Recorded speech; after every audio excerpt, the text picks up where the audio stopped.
ಅನಾನುಕೂಲದಿಂದ ಬರೋಕ್ಕಾಗಿಲ್ಲ. ಆಮೇಲೆ ಇಲ್ಲಿ sir change ಆದರೂ ಅವರು ಇವತ್ತು ನಾಳೆ ಅಂತ.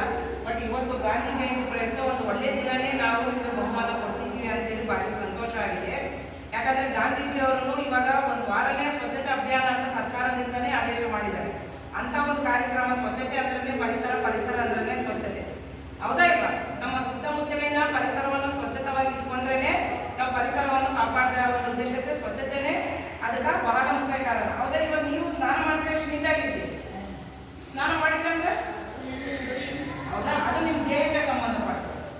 ಆ ಥರನೇ ನಿಮ್ಮ ಸುತ್ತಮುತ್ತಲಿನ ಇವಾಗ ನೀವು ಇಲ್ಲಿರ್ತೀವಿ, ಇದನ್ನು ನಮ್ಮದೇ ನಿಮ್ಮ ಮನೆಯವಾಗ ನೀವು ಎಲ್ಲ ಹೆಂಗಿರ್ತೀರಿ ಅದನ್ನ ನಿಮ್ಮ ಕಾಂಪೌಂಡ್ ಆಯಿತು, ಇನ್ನೊಂದಾಯಿತು, ಎಲ್ಲ ರೀತಿ.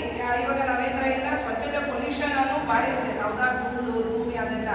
ಅದರಿಂದನೂ ನಾವು ಪರಿಸರವನ್ನು ಕಾಪಾಡಬೇಕು. ನಮ್ಮ ಕೈಲಿ ಎಷ್ಟಾಗುತ್ತೆ ಅಷ್ಟೇ. ಯಾಕಂದರೆ ಮುಂದಿನ ದಿನಗಳಲ್ಲಿ ನಮಗೆ ಇವಾಗ ಕೊರೋನಾ ಬಂದಾಗ ಆಕ್ಸಿಜನ್ ಎಷ್ಟು ತೊಂದರೆ ಆಯಿತು ಗೊತ್ತು. ಹೌದಾ ಇಲ್ವಾ? ಬರೀ ಆಕ್ಸಿಜನ್ ಯಾಕೆ ನಾವು ಗಿಡ ಮರಗಳನ್ನು ಕಡಿಯೋದು ಇದು ಮಾಡೋದ್ರಿಂದ ಸಾಕಷ್ಟು ತೊಂದರೆಗಳು ಉಂಟಾದವು. ಆ ತೊಂದರೆಗಳು ಮುಂದಿನ ದಿನಗಳಲ್ಲಿ ಆಗಬಾರ್ದು. ಯಾಕಂದ್ರೆ ಬಿಲ್ಡಿಂಗ್ಗಳು ಕಟ್ಟೋದು, ಅಪಾರ್ಟ್ಮೆಂಟ್ ಕಟ್ಟೋದು ಜಾಸ್ತಿ ಇರೋದ್ರಿಂದ ಅಟ್ಲೀಸ್ಟ್ ನಮ್ಮ ಮನೆಗಳಲ್ಲಿ ನಾವು ಎಲ್ಲಿ ಇರ್ತೀವಿ ಅಲ್ಲಿ ನಾವು ಪರಿಸರವನ್ನು ಕಾಪಾಡೋ ಮುಖಾಂತರ, ಗಿಡ ಮರ ಬೆಳೆಸೋ ಮುಖಾಂತರ ಪರಿಸರವನ್ನು ನಾವು ಕಾಪಾಡೋಣ ಅಂತ ಹೇಳುತ್ತಾ ನಿಮಗೆ ಪರಿಸರ ದಿನಾಚರಣೆ ಪ್ರಯುಕ್ತ ನಾವು ಚಿತ್ರಕಲಾ ಸ್ಪರ್ಧೆ ಮಾಡಿದ್ವಿ. ಎಲ್ಲರೂ ತುಂಬ ಚೆನ್ನಾಗಿ ಮಾಡಿದ್ದೀರಿ ಹೇಳ್ಬೇಕಂದ್ರೆ. ಬಟ್ ಅದರಲ್ಲಿ